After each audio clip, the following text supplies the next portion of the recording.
Hello friends, Radhe Radhe, नमस्कार। तो कैसे हैं आप?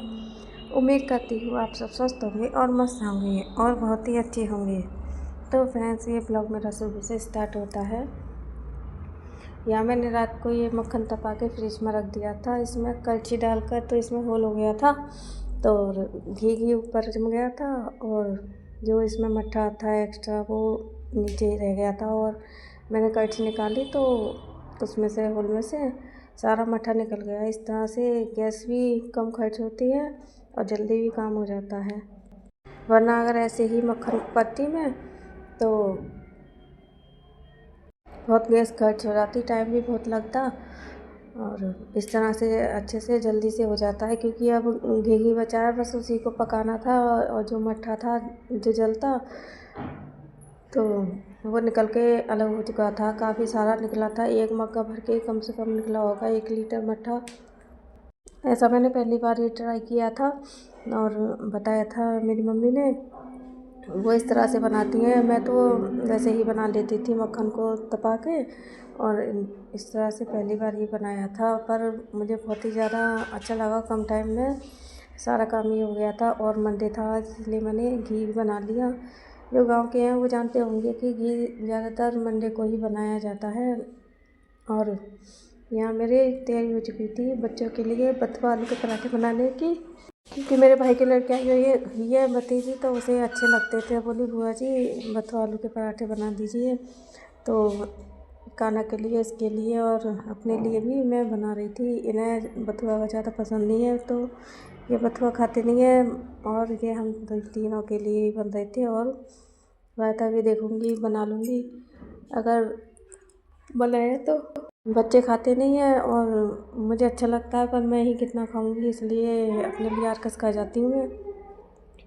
और मैं भी तो बथुआ साफ़ कर रही हूँ, फिर उबलने के लिए रख दूँगी धो के और बनाऊँगी। टाइम लग जाएगा काफ़ी। 8:30-9 बजे की शॉर्ट वो शूट हुई थी ये वीडियो। और यहाँ मैंने घी भी रख दिया था साथ के साथ बनने के लिए। जो मक्खन में से मैंने निकाला था मट्ठा, तो उसे निकालने के बाद फिर मैंने गैस पे रख दिया था घी बनने को। और आलू बथुआ भी मेरे उबल चुके थे, उसको भी मैं पीस लूँगी सिल पर, और फिर मैं बथुआ आलू के पराठे बना दूँगी। और ये मेरा घी बन के हो चुका था तैयार, और मैं इन्हें डब्बे में भर रही थी। डब्बे लगा रखे थे मैंने 2-3, तो एक तो मैंने पूजा के लिए ही निकाल के रखा था कि पूजा को अलग से ही निकाल के रख दूँगी, और बाकी का मैं खाने पीने में हम ले लेंगे। काफ़ी सारा निकल गया था, कम से कम 2 किलो घी निकल गया होगा। ऐसे ही निकालती मैं ज़्यादा ही, क्योंकि थोड़ा थोड़ा निकालो तो वही बर्तन इतने ही होते हैं और मेहनत भी हो जाती है इतनी ही।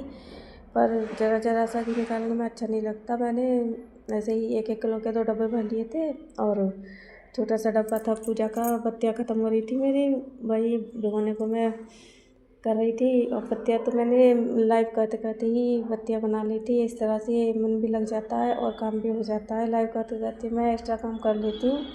यहाँ हम खेतों पे आ चुके थे घर का सारा काम निपटाने के बाद आलू लेने के लिए, क्योंकि कान्हा की अम्मा जी के आलू ख़त्म हो रहे थे, तो बोली बाज़ार से क्या मंगाने, खेतों में से ही ले आते हैं। तो यहाँ हम खेतों में आलू खोदने लग गए थे और काफ़ी सारे खोद लिए थे। कम से कम होंगे 8-10 किलो आलू कर लिए थे। थोड़े से बीच में ही खोदे थे, बाकी का तो फिर मशीन आएगी उससे ही खोदेंगे। एक साथ ही ज़रूरत थी इसलिए ले लिए थे। और जो छोटे छोटे गोली वाले आलू थे उनके मैंने बच्चों के लिए बरूले बना लिए थे।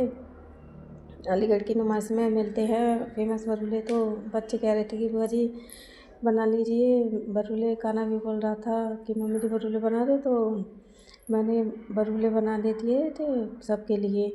और खाना तो सिर्फ इनके लिए ही बना था, हमने तो यही खाए थे। इन्हें तो खाना ही चाहिए, कुछ भी हो, मतलब 2-1 रोटी ज़रूर हो। तो इनके लिए खाना बना दिया था और हमने सुबह कर दिया था। और साथ में मेरा फ़ोन भी चल रहा था, मेरी फ्रेंड की लाइव चल रही थी, उसे भी मैं साथ के साथ सपोर्ट भी कर रही थी और अपना काम भी कर रही थी। देखिए मेरे बटुले बिल्कुल मार्केट जैसे बन के तैयार हो चुके थे। आज के लिए इतना ही, कल फिर मिलते हैं एक नए ब्लॉग के साथ। इसी के साथ राधे राधे, जय श्री कृष्ण।